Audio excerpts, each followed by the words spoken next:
Hi friends, welcome back to my channel.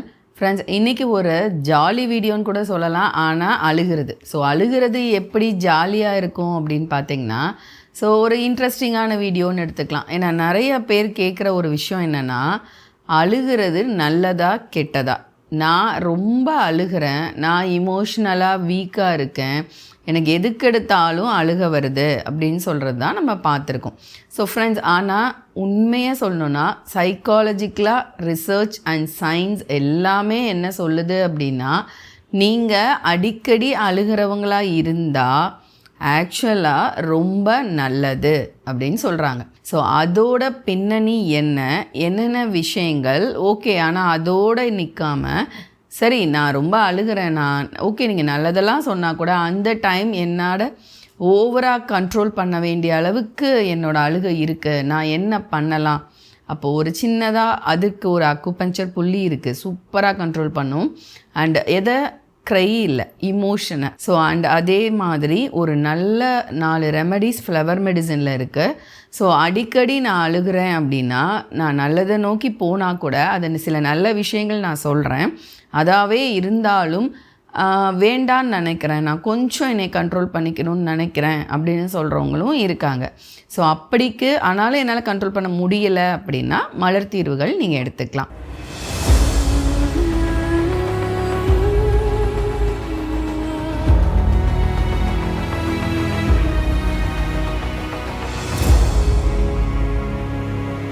So first of all, நீங்கள் ரொம்ப அழுகிறீங்க, அதாவது நம்ம இப்போ பேசுகிறது இமோஷ்னல் டியர்ஸ் பற்றி மட்டும்தான். ஏன்னா டியர்ஸில் நிறையா வெரைட்டிஸ் இருக்குது, நம்ம அதை பற்றி பார்க்கல. ஏன்னா நிறையா கண்ணில் இன்ஃபெக்ஷன் ஆனால் வர்றது, ஓவராக ப்ரெஷர் இருந்து வர்றது, இந்த மாதிரி நிறைய விஷயங்கள் இருக்குது. ஸோ நான் இப்போ அந்த இன்ட்ரெஸ்டிங் சொன்ன அந்த ஒரு விஷயமே வந்துட்டு மெடிக்கலி வேறு ஏதாவது இஷ்யூஸ் இருந்து கண்ணிலேருந்து கண்ணீர் வர்ற பிரச்சனையை பற்றி நம்ம பேசலை, அதனால நான் இந்த டேர்ம்ஸ் யூஸ் பண்ணுறேன். ஸோ இப்போ இது வந்து இமோஷ்னல் டியர்ஸ். ஓகே, நீலி கண்ணீர் வடிக்காத, இந்த மாதிரிலாம் நிறைய பேசி கேட்டிருக்கோம். ஸோ அந்த இமோஷ்னல் டியர்ஸ் பற்றி தான் நம்ம பேசுகிறோம். ஸோ ஃப்ரெண்ட்ஸ், இப்போது இந்த மாதிரி அழுதுகிட்டே இருக்கீங்க அப்படின்னா ஆக்சுவலாக உங்களுக்கு தான் உங்களோட இமோஷ்னல் சிஸ்டம்ஸ் வந்து நல்லா ஒர்க் ஆகுதுன்னு சொல்கிறாங்க. ஸோ ஒரு இமோஷ்னல் பர்சன் இப்படித்தான் நம்ம மனிதர்களுக்கும் நம்மளோட ஆறறிவில், அதாவது நாய், பூனை, ஆனால் அதுக்கே அழுக வரும். பட் இருந்தாலும் பெரிய வித்தியாசம்னு எதை சொல்கிறாங்கன்னா, இந்த இமோஷ்னலாக அழுகிறது தான் ஒரு பெரிய வித்தியாசமாக சொல்கிறாங்க. ஸோ அப்போ உங்களோட இமோஷ்னல் சிஸ்டம் நல்லா வந்து ஒர்க் ஆகுது. நீங்கள் தான் உங்கள் இமோஷனை வந்து நல்லா ப்ராசஸ் பண்ணுறீங்க. ஸோ உங்களுக்கு நல்லா அழுக வருது அப்படின்னாலே நீங்கள் உங்கள் இமோஷனை நல்லா ப்ராசஸ் பண்ணுறீங்க. அண்ட் பயாலஜிக்கலி பார்த்தா உங்களோட அந்த ஒரு அழுகை அப்படிங்கிறது ஒரு இமோஷ்னல் ரீசெட்.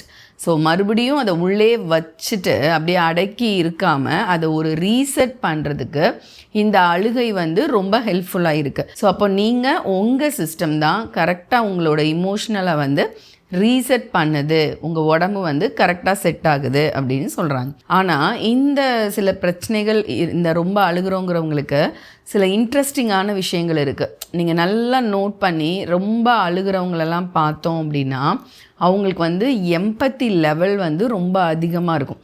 ஸோ எம்பத்தி லெவல் அப்படின்னா, இப்போது வந்து டிவி பார்த்துட்ருக்காங்கன்னு வச்சுக்கோங்களேன். டிவி பார்க்கும்போது அவங்களோட அப்படி கனெக்ட் ஆயிடுவாங்க. ஒரு ட்ராமா பார்க்குறாங்க அப்படின்னா அவங்க சிரித்தா அவங்க சிரிப்பாங்க, அவங்க அழுதா அவங்களுக்கு அழுக வந்துடும், அவங்கள அறியாமே கண்ணீர் வந்துடும். ஏதாவது ரொம்ப இமோஷ்னல் சீன்ஸ்லாம் இருந்தால் அப்படியே டிவி பார்த்துட்டு அவங்களாவே விம்மி அழுவாங்க. நீங்கள் கவனித்து பாருங்கள். ஸோ நான் என்னோடய ஒரு வீடியோ கூட போட்டிருக்கேன், அதுவும் ரொம்ப இன்ட்ரெஸ்டிங்காக இருக்கும். ஏன் வந்து ஒருத்தர் கொட்டாவி விட்டாலே இன்னொருத்தர் கொட்டாவி வருது, பட் ஆனால் எல்லாருக்கும் அந்த விஷயங்கள் நடக்கிறதில்ல, எந்தெந்த பர்சன்ஸ்க்கு மட்டும் அந்த மாதிரி விஷயங்கள் நடக்குது அப்படின்ட்டு நான் ஏன் கொட்டாவி அடிக்கடி வருதுன்னெலாம் போட்டிருக்கேன். ஸோ அதே விஷயந்தான் இங்கேயும் எம்பத்தி, அதாவது ஒருத்தருக்காக அவங்களோட ரொம்ப கனெக்ட் ஆகுறாங்கள, ஸோ அதுதான் எம்பத்தி. இந்த எம்பத்தி பர்சன் அதிகமாக இருக்கிறவங்களுக்கெலாம் நீங்கள் நோட் பண்ணி பாருங்கள். ஸோ யாரெல்லாம் அழுகுறீங்களோ அவங்களுக்கு எம்பத்தி அதிகமாக இருக்கும். ஸோ அந்த எம்பத்தி அதிகமாக இருக்கிறவங்க எல்லாரையுமே நீங்கள் நோட் பண்ணிங்கன்னா இமோஷ்னலாக அடுத்தவங்களோட ரொம்ப கனெக்டாக தான் இருப்பாங்க. ஸோ பார்க்குறதுக்கு அழுகிறது வீக்னஸ்ன்னு நம்ம நினைக்கிறோம், அது வீக்னஸ் இல்லை. ஆக்சுவலாக இவங்க எல்லாத்தையும் நோட் பண்ணி பார்த்திங்கன்னா அவங்களுக்கு ரொம்ப அடுத்தவங்க மேலே லவ் இருக்கும், அடுத்தவங்களுக்காக ஃபீல் பண்ணுவாங்களாம், அடுத்தவங்களுக்காக கேர் பண்ணுவாங்க. ஸோ ரொம்ப சின்ன சின்ன விஷயங்களை கூட ரொம்ப சென்டிமெண்டலாக அணுகுவாங்க. அப்போ இவங்கக்கிட்ட நிறைய நல்ல விஷயங்கள், இந்த அழுகிறவங்க எல்லார்கிட்டையுமே சின்ன சின்ன விஷயங்களை கூட கொண்டாடுறவங்களா இருப்பாங்க, சர்ப்ரைஸ் பிடிக்கும். அப்போ இவங்க கூட இருக்கிறவங்கெல்லாம் உண்மையிலே கொடுத்து வச்சவங்கன்னு தான் சொல்கிறாங்க. ஏன்னா அவங்களுக்கு நிறைய கிஃப்ட் கொடுப்பாங்க, லவ் ஷேர் பண்ணுவாங்க, நிறைய விஷயங்களை பண்ணுறவங்களா இருக்கிறவங்களுக்கு மட்டும்தான் அந்த அழுகை அடிக்கடி வர்றவங்களாக இருப்பாங்க. ஆனால் இன்றைக்கி உலகத்தில் நம்ம மலர் மருந்து சொல்லலான்னு நினைக்கிறது கூட அழுகை நல்லது தான். ஆனால் இன்றைக்கி இருக்கிற வேர்ல்டில் எல்லோரும் பேசுகிறது அந்த அழுகிறதுங்கிறத, நான் சொன்ன மாதிரி ரொம்ப அழுகிறீங்கன்னா ரொம்ப எம்பத்தி, அதாவது ரொம்ப இரக்க குணமாக அந்த ஒரு விஷயத்தோட ரொம்ப கனெக்ட் ஆயிடுது, அதுலேருந்து வெளியில் வரவே முடியலங்கிறது. ஃபார் எக்ஸாம்பிள், ஒரு ஆஃபீஸ் மீட்டிங்னா கூட ஒருத்தர் அவங்களோட சோகங்கள் ஏதாவது ஒரு விஷயத்தை ஷேர் பண்ணுறாங்கன்னா அந்த டைமே அழுகிறது. ஸோ இந்த மாதிரி ரொம்ப இருக்குது. ஸோ ஆனால் இன்றைக்கி காலகட்டங்களில் நான் என்னோடய வீக்னஸை வெளியில் காமிக்க விரும்பலை. அது ஒரு வீக்னஸாக எடுத்துக்கிறாங்க, பட் அது ஆக்சுவலி வீக்னஸ் இல்லை. பட் வீக்னஸ்ன்னு நம்ம நினச்சிட்டு இதை கண்ட்ரோல் பண்ணணும், எனக்கு மற்றவங்க முன்னாடி இதை செய்ய விரும்பலை அப்படிங்கிறதுக்காக மட்டும்தான் நம்ம மலர் தீர்வுக்குள்ளே கூட போகிறோம். ஆர்எல்ஸ் இது ஆக்சுவலாக கட்டுப்படுத்த வேண்டிய ஒரு விஷயம் இல்லவே இல்லை. ஸோ ரொம்ப இன்ட்ரெஸ்டிங்கான இன்னொரு விஷயம் சொல்கிறாங்க. இந்த எம்பத்தி இருக்கிற பர்சன் அவங்க அடுத்தவங்களோட ஃபீலிங்ஸை புரிஞ்சுக்கிறாங்க அப்படின்னு நம்ம சொல்கிறோம் இல்லையா. அப்போ டிவியில் வர்ற இமோஷன்ஸ் கூட அவங்கள பாதிக்குது. அப்போது இவங்க தான் ஒரு டீமை நல்லா லீட் பண்ணுறவங்க. நிறைய பேர் நீங்கள் பாருங்கள், உண்மையிலே நீங்கள் கொஞ்சம் ரிசர்ச் கூட எடுத்து பாருங்கள். நான் நிறைய பேரை கொஞ்சம் வாட்ச் பண்ணியிருக்கேன். ஸோ அவங்களெல்லாம் பார்த்தீங்க அப்படின்னா இவங்களால் ஒரு டீமை நல்லா லீட் பண்ண முடியும். ஏன்னா அந்த டீமில் இருக்கிற ஒவ்வொருத்தரோட மனநிலைமையும் அவங்களால ஈஸியாக பார்த்துக்க முடியுங்கிறாங்க.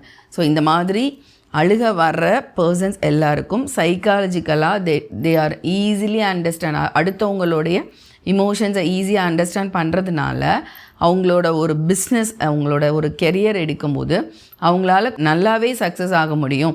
ஸோ இவங்க ஒரு லீடராக இருப்பாங்க அண்ட் ஒரு நல்ல க்ரியேட்டராக இருப்பாங்க அப்படின்னு சொல்லுவாங்க. ஏன்னா எல்லாமே அடுத்தவங்களோட பாயிண்ட்லேருந்து அவங்களால யோசிக்க முடியும். ஸோ ஒரு கஸ்டமர் இப்படித்தான் கேட்பாங்க அப்படிங்கிறத இந்த எம்பத்தி லெவல் அதிகமாக இருக்கிறவங்களால உணர முடியும் அப்படின்னு சைக்காலஜிக்கலி சொல்கிறாங்க. பட் நிறைய ப்ராக்டிக்கலையும் நம்ம நிறைய பேரை நம்ம அப்படி பார்க்குறோம். ஸோ நீங்களும் கூட ஒரு இன்ட்ரெஸ்டிங்காக அந்த மாதிரி கனெக்ட் பண்ணி, ஸோ யாரெல்லாம் இந்த மாதிரி ரொம்ப அழுகுறாங்கன்னு நீங்கள் சொல்கிறீங்க, ஆனால் அவங்கக்கிட்ட பாருங்கள், அவங்க தான் ரொம்ப கேர் பண்ணுறவங்களா இருப்பாங்க. ஸோ அவங்க தான் ஈஸியாக அடுத்தவங்களோட இமோஷன்ஸை அண்டர்ஸ்டாண்ட் பண்ணுவாங்க. இன்ட்யூஷன் பவர் அவங்களுக்கு தான் அதிகமாக இருக்குன்னு சொல்கிறாங்க. ஸோ இப்படிலாம் இருக்கிறதுனால அவங்க ஒரு நல்ல சக்ஸஸாவோ அடுத்தவங்களுக்கு ஹெல்ப் பண்ணுறவங்களாவோ, மெயினாக பார்த்திங்கன்னா நிறைய ஹீலர்ஸில் இருக்கிறவங்கெல்லாம், ஸோ கண்டிப்பாக அவங்களுக்கு எம்பத்தி லெவல் அதிகமாக இருந்தால் தான் அவங்களோட ஹீலிங்ஸ்லாம் நிறையா பாயிண்ட்ஸ் கேட்டு அவங்களோட கனெக்ட் ஆகி தான் ஒரு கவுன்சிலர்ஸாக இருப்பாங்க இல்லையா, கவுன்சிலிங் பண்ணுறதுக்கு இதுக்கு எல்லாமே அவங்களோட கனெக்ட் ஆனால் மட்டுமே முடியும். ஸோ அப்படி இருக்கிற ஒரு விஷயம் இருக்கிறவங்க எல்லாருமே இந்த மாதிரி அடிக்கடி அழுகிறவங்களாக தான் இருப்பாங்க. ஸோ அப்போது அழுகை ஆக்சுவலி பார்த்திங்கன்னா நல்லது தான். ஸோ என்ன ஃப்ரெண்ட்ஸ், அப்போது இனிமேல் நீங்கள் ரொம்ப அழுகிறேன், நான் ஏன் இவ்வளோ கோழையாக இருக்கேன் அப்படின்னு கோழையாக இருக்கேன்ற வேர்டோ, இது என்னோட வீக்னஸ் அப்படிங்கிற ஒரு வேர்டோ தயவு செய்து நீங்கள் உபயோகப்படுத்தாதீங்க. ஆனால் அதே நேரத்தில் ஸோ இந்த அழுகை மற்றவர்கள் முன்னாடி ரொம்ப நான் காமிக்க வேண்டாம் அப்படின்னு வேணால் நம்ம லைட்டாக யோசிக்கலாம். மித்தபடி அந்த அழுகை நல்லது தான் அப்படின்னா நம்ம இமோஷன்ஸை அடக்கலை அப்படிங்கிறத நம்ம தெரிஞ்சுக்கலாம். ஆனால் சம்டைம்ஸ் சில விஷயங்கள் இந்த அழுகை உள்ள ஃபிசிக்கலாகவும் சில பிரச்சனைகள்னால அதிகமாக வருது. ஸோ அதுபடி நம்ம கொஞ்சம் பார்க்கும்போது நீங்கள் டீஹைட்ரேஷனாக இருக்கீங்கன்னா கண்டிப்பாக சீக்கிரமாக அழுக வரும் அப்படிங்கிறது உண்மை. ஸோ நீங்கள் அடிக்கடி நீங்கள் அழுகிறீங்கன்னா கொஞ்சம் உங்களை ஹைட்ரேட் பண்ணுங்கள், நல்லா தண்ணி குடிங்க. அஃப்கோர்ஸ் ஸ்ட்ரெஸ் லெவல் அதிகமாக இருக்கா, ரொம்ப எப்போவுமே கார்டிசால் அதிகமாக வச்சுருக்கோமாங்கிறத பாருங்கள். கார்டிசால் அதிகமானவே மித்த ஹார்மோன் இம்பேலன்ஸ்ட் ஆயிரும். ஸோ ரொம்ப ஸ்ட்ரெஸ் நம்மளுக்கு ரொம்ப என்வாரன்மெண்ட்டில் இருக்குது, அதுக்கு நீங்கள் உணர்ச்சி வசப்படுறீங்க. ஸோ உணர்ச்சி வசங்கிறது வேறு, அழுகுங்கிறது வேறு. ரொம்ப உணர்ச்சி வசப்பட்டு நீங்கள் அழுகிறீங்க அப்படின்னா அதை கண்ட்ரோல் பண்ண வேண்டிய கட்டாயத்தில் நம்ம இருக்கோம். ஸோ அப்போது அந்த மாதிரி ரொம்ப ஹைப்பர் சென்சிட்டிவிட்டியாக என்வாயரமெண்ட்டுக்கு நம்ம இருக்கோமா அப்படிங்கிறத கொஞ்சம் பார்த்துக்கோங்க. ஸோ அப்படி இருந்தாலும் இந்த அழுகை வரும், ஓவராக நம்மளை வந்து அது ஸ்டிமுலேட் பண்ணும் அப்படின்னு எனக்கு சொல்கிறாங்க. ஸோ அப்போது மெயினாக அதனால தான் டென்ஷனாக இருக்கியா, தண்ணி குடி, இரு நீ கொஞ்சம் உட்கார, தண்ணி குடிச்சிட்டு அப்புறம் யோசிப்போன்னு சொல்கிறோம் இல்லையா. ஸோ இதுக்கு பின்னாடி உள்ள ஒரு விஷயம் வந்து நம்ம பாடி டீஹைட்ரேஷன் ஆகும்போது ஆட்டோமேட்டிக்காக இமோஷன் அதிகமாகி கண்ணீர் வருது அப்படிங்கிறதுக்கு பேப்பர்ஸ் இருக்குது அண்ட் அதுக்கு எவிடன்ஸும் இருக்குது. ஸோ அப்போது நீங்கள் இந்த ஸ்ட்ரெஸ் ரொம்ப இருக்கிறது அண்ட் ரொம்ப வந்து டீஹைட்ரேட் ஆகுறீங்களா அப்படிங்கிறத பாருங்கள். உங்கள் என்வாயரன்மெண்ட் கூட ரொம்ப ஓவராக ரியாக்ட் மட்டும் பண்ணாமல் இருங்க. ஸோ அதுதான் உங்களை இந்த மாதிரி ஓவராக அடுத்தவங்க முன்னாடி ரொம்ப அழுக வராமல் உங்களை தவிர்க்க வைக்கலாம். ஏன்னா பிஸ்னஸ் பண்ணிகிட்டு இருக்கும்போது உட்காந்து அடுத்தவங்க முன்னாடி அழுக முடியாது இல்லையா. ஓகே, நீங்கள் ஒரு எம்பதி பர்சனாக இருக்கீங்க, உங்களுக்கு ஒரு அழுக வந்து நீங்கள் வீக்னஸாக நினைக்கிறீங்க, பட் ஆனால் அதை அடுத்தவங்க முன்னாடி காமிக்கும் போது உண்மையிலே அது நிறையா விஷயங்களுக்கு கஷ்டமாக போய் முடியுதில்ல. ஸோ அதனாலேயாவது நம்ம அதை கண்ட்ரோல் பண்ணணும். பட் ஆனால் அது நல்ல விஷயம்தான். அழுகை வர்றது நீங்கள் இமோஷ்னலாக உங்களை ரீசெட் பண்ணிக்கிறீங்க அப்படின்னு அர்த்தம். ஓகே, அப்போ நான் சொன்ன மாதிரி நீங்கள் அடிக்கடி ரொம்ப வெளியும் பர்ஸ்ட் அவுட் ஆகி என்வாயரமெண்ட்டுக்கு ரொம்ப ரியாக்ட் பண்ணுறவங்களாம் நீங்கள் இருக்கீங்க அப்படின்னா LIV3 அப்படின்னு ஒரு புள்ளி இருக்குது. ஸோ அது காலில் இருக்குது, நான் அதை காமிக்கிறேன். ஸோ அந்த ஒரு புள்ளியை ரெகுலராக ஒரு நாளைக்கு 2 times வந்து மூச்சை இழுத்து விட்டுட்டு ப்ரெஸ் பண்ணுங்கள். இது உங்களோட ஓவர் ஆக்டிவேஷனாக உள்ள அந்த நர்வஸ் சிஸ்டத்தை கரெக்டாக சமநிலைப்படுத்தும், அதாவது மட்டுப்படுத்தாது. ஏன்னா நம்ம ரியாக்ட் பண்ண வேண்டியது இருக்கும், அழுகையை ரொம்ப கட்டுப்படுத்தவும் தேவை கிடையாது, ஆனால் பேலன்ஸ் பண்ணணும். ஸோ இது ஒரு ஹோமியோஸ்டேட்டிக் புள்ளி. ஸோ அதனால் அந்த liver 3 ஒரு நல்ல மூச்சை இழுத்து விட்டுக்கிட்டே ஒரு 10 times ஒரு நாளைக்கு 2 தடவை ப்ரெஸ் பண்ணுங்கள். சூப்பராக உங்களுக்கு அந்த நீங்கள் அடுத்தவங்க முன்னாடி ரொம்ப பேசிக்கிட்டு இருக்கும்போதே, ஒரு ஆர்கியூமெண்ட்டில் இருக்கும்போதே நான் அழுதுடுறேன், அது நான் என்னோட இயலாமையாக நான் நினைக்கிறேன்னு நம்ம நினைக்கிறோம். பட் அந்த இயலாமை இல்லை, நம்ம உடம்பு ஓவராக ஆக்டிவேஷன் மோட் போகும்போது அதை பயாலஜிக்கலி ரீசெட் பண்ணுறதுக்காக அந்த கண்ணீர் வருது. ஸோ கொஞ்சம் அதை கண்ட்ரோல் பண்ணுறதுக்கு, பேலன்ஸ் பண்ணுறதுக்கு இந்த liver 3ங்கிற புள்ளி உங்களுக்கு அருமையாக உதவி பண்ணும். ஸோ நான் சொன்ன மாதிரி மலர் தீர்வுகள், அஃப்கோர்ஸ் நீங்கள் ரொம்ப ஒருத்தரோட கனெக்ட் ஆகுறீங்க, ரொம்ப எல்லா விஷயங்களோடையும் கனெக்ட் ஆகுறீங்க, அது முடியலை அப்படின்னா அதுக்கு கண்ணீர் வந்துடுது. அண்ட் என்வாயரமெண்ட்டுக்கு எப்போவுமே என்னால் ரியாக்ட் பண்ணாமல் இருக்க முடியலை. அண்டு மோஸ்ட் ப்ராபபிளி இந்த கண்ணீரோட இன்னொரு விஷயம் என்ன தெரியுங்களா, நம்ம அவங்களுக்கு எப்பயுமே ஓரளவுக்கு எல்லாரையும் அப்சர்வ் ஈஸியாக பண்ணுறதுனால கொஞ்சம் வந்து அடுத்தவங்க மேலே நிறையா குறைகள் அவங்களுக்கு தோணிக்கிட்டே இருக்கும். ஏன் இவங்க இப்படி பண்ணுறாங்க, ரியாக்ட் பண்ணுவாங்க, ஏன் இவங்க வேலையை ஃபாஸ்ட்டாக முடிக்கல, இவங்க ஏன் இது பண்ணுறாங்கன்னு அவங்க திங்க் பண்ணுறது உண்டு கொஞ்சம் பர்ஃபெக்ஷனாக. ஸோ இந்த எல்லா விஷயங்களையும் நம்ம கனெக்ட் பண்ணி, அண்ட் மெயினாக இப்படிப்பட்டவங்களுக்கு எப்போவுமே ஏதோ யாரும் நம்மளை சொல்லிடுவாங்களோ, நம்ம இப்படி பண்ணால் இவங்க இப்படி நினச்சிருவாங்களோ, ஏன்னா அவங்களுக்கு இமோஷன் அதிகம். ஸோ அந்த ஒரு ஃபியர் அவங்கக்கிட்ட இருக்கும். ஸோ அந்த ஒரு விஷயம், ஸோ இப்போ நான் சொன்ன அந்த ஒரு எல்லா சைக்காலஜிக்கல் விஷயத்துக்கும் உரிய ஒரு 5 மலர் தீர்வுகள் நான் சொல்கிறேன். ஒன்றையும் 2 சொட்டு 50 ml வாட்டரில் போட்டு நைட் படுக்கும்போது மட்டும் சாப்பிட்றதுக்கு முன்னாடி எடுத்துகிட்டு வாங்க. ஈஸியாக ஹோமியோபதி ஷாப்பில் இது கிடைக்கும். இன்னும் நிறைய ஒரு மாதிரி உங்கள் இமோஷனாக வீக்காக இருக்குது, வேறு ஏதாவது ஒரு சில இமோஷனல் ப்ராப்ளம் இருந்தால் நீங்கள் எங்களை காண்டாக்ட் பண்ணலாம். ஸ்க்ரீனில் தெரிகிற வாட்ஸ்அப் நம்பருக்கு டெக்ஸ்ட் பண்ணுங்கள், நாங்கள் உங்களுக்கு அப்பாயின்மெண்ட் கொடுத்துட்டு கன்சல்டேஷன் நம்ம பேசலாம். ஸோ இப்போது இந்த பிரச்சனைகள் மட்டும்தான் இருக்குன்னா 5 மலர் தீர்வுகள்: walnut, Aspen, cherry plum, red chestnut, willow. So இதில் அந்த ரெட் செஸ்னட் அப்படிங்கிறது எந்த ஒரு பெருசாக எந்த விஷயத்துக்குள்ளேயுமே நம்மளை ஓவராக இன்வால்வ் ஆகாமல் காப்பாற்றும். செர்ரி ப்ளம் எல்லாத்தையுமே கண்ட்ரோல் பண்ணும், எதுலேயுமே ரொம்ப ஹைப்பராக இல்லாமல் கண்ட்ரோல் பண்ணும். வால்நட் எந்த ஒரு விஷயத்துக்கும் நம்ம மைண்டை அடாப்ட் பண்ணும், டக்குன்னு என்வாயரமெண்ட்டுக்கு ரியாக்ட் பண்ணாது. வில்லோ அடுத்தவங்கள பெருசாக ஓகே லெட் இட் பி அப்படின்னு ஒரு மாதிரி அந்த ஒரு தேவைப்படுற விஷயத்தை மட்டும் சொல்லிவிட்டு பெருசாக எந்த விஷயத்தையும் ஒரு குறையாக சொல்லும் போது தான் இமோஷ்னலாக ரொம்ப அதிகமாகி சிலருக்கு இந்த மாதிரி இமோஷ்னலாக நம்மளோட கண்ணீரை தான் ரீசெட் பண்ண வேண்டிய அளவுக்கு இமோஷனாக ஆயிடுறாங்க அப்படிங்கிறத அது கொஞ்சம் குறைக்கும்.